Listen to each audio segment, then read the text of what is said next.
ಅದಕ್ಕೆ ತಾವೇನು ಹೇಳ್ತೀರಾ ಸರ್? ತಾವು ಒಂದು ಪತ್ರವನ್ನ ಬರೆದಿದ್ದೀರಾ. ಇದು ನಮ್ಮ ಅಶ್ವಯುಗ ಸುದ್ದಿವಾಹಿನಿ ಒಂದು ಸುದ್ದಿಯನ್ನ ಮಾಡಿತ್ತು. ನಿನ್ನೆ ಗವರ್ನರ್ಗೂ ನಾನು ಪತ್ರ ಬರೆದಿದ್ದೇನೆ.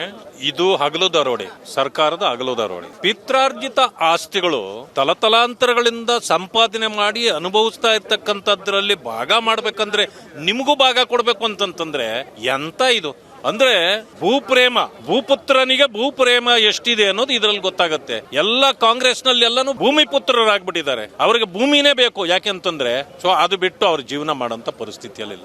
ಇದು ನಿಜವಾದ ಅಗಲದೊರಡೆ. ಇದರ ಬಗ್ಗೆ ಕಾನೂನು ಇವರು ಇಷ್ಟ ಬಂದಂತೆ ಮಾಡ್ಕೊಳ್ಳಿಕ್ಕೆ ಬರೋದಿಲ್ಲ. ದೇಶಕ್ಕೆ ಒಂದು ಕಾನೂನು, ಕರ್ನಾಟಕಕ್ಕೆ ಒಂದು ಕಾನೂನು ಇರ್ಲಿಕ್ಕೆ ಸಾಧ್ಯ ಇಲ್ಲ. ಅದರಿಂದ ನಾನು ಗವರ್ನರ್ ಅವರ ಗಮನ ಸೆಳೆದಿದ್ದೇನೆ. ಇದರ ಬಗ್ಗೆ ದೊಡ್ಡ ಹೋರಾಟವನ್ನು ಮಾಡ್ತೇವೆ. ಸದನದಲ್ಲಿ ಇದಕ್ಕೆ ಪ್ರಶ್ನೆ ಮಾಡ್ತಾ ಇದ್ದೇನೆ. ಅದಕ್ಕೆ ಅವರಿಂದ ಉತ್ತರ ಪಡ್ಕೊಳ್ತೇವೆ. ಯಾವ ರೀತಿಯಾಗಿ ತಾವು ಪತ್ರದಲ್ಲಿ ಉಲ್ಲೇಖವನ್ನ ಮಾಡಿದಿರಿ, ಕ್ರಮವನ್ನು ಕೈಗೊಳ್ಳಬೇಕು ಅಂತ ಹೇಳಿದಿರಿ? ಅದನ್ನೇ ಹೇಳಿದ್ದೀನಿ. ತಕ್ಷಣ ಕೈ ಬಿಡಬೇಕು. ಮೊದಲನೇದು, ನೀವು ಏನೋ ಕ್ರಮ ಕೈಗೊಳ್ಳೋದಲ್ಲ, ಅದನ್ನ ಕೈ ಬಿಡಬೇಕು. ಯಾಕಂದ್ರೆ ಆಸ್ತಿ ನಿಮ್ಮದಲ್ಲ. ಇದುವರೆಗೂ ಆಸ್ತಿ ಇಟ್ಕೊಂಡವರು ನಿಮಗೆ ಟ್ಯಾಕ್ಸ್ ಕಟ್ಟಿದ್ದಾರೆ. ಅವರ ಅನುಭವದಲ್ಲಿದ್ದಾಗ ಪ್ರತಿ ವರ್ಷವೂ ಕೂಡ ನಿಮಗೆ ಟ್ಯಾಕ್ಸ್ ಕಟ್ಟಿನೇ ಅವ್ರು ಇಟ್ಕೊಂಡಿದ್ದಾರೆ. ಮತ್ತೆ ನಿಮಗೆ ಭಾಗ ಯಾಕೆ ಕೊಡಬೇಕು? ಭಾಗ ಕೇಳಕ್ಕೆ ನೀವೇನು ಸರ್ಕಾರ ಅಂತಂದ್ರೆ ಆ ಒಂದು ಕುಟುಂಬದ ಭಾಗವಲ್ಲ. ಅದರಿಂದಾಗಿ ಭಾಗ ಕೇಳೋದು ಸರಿಯಲ್ಲ, ಅದು ಕೇಳಬಾರ್ದು.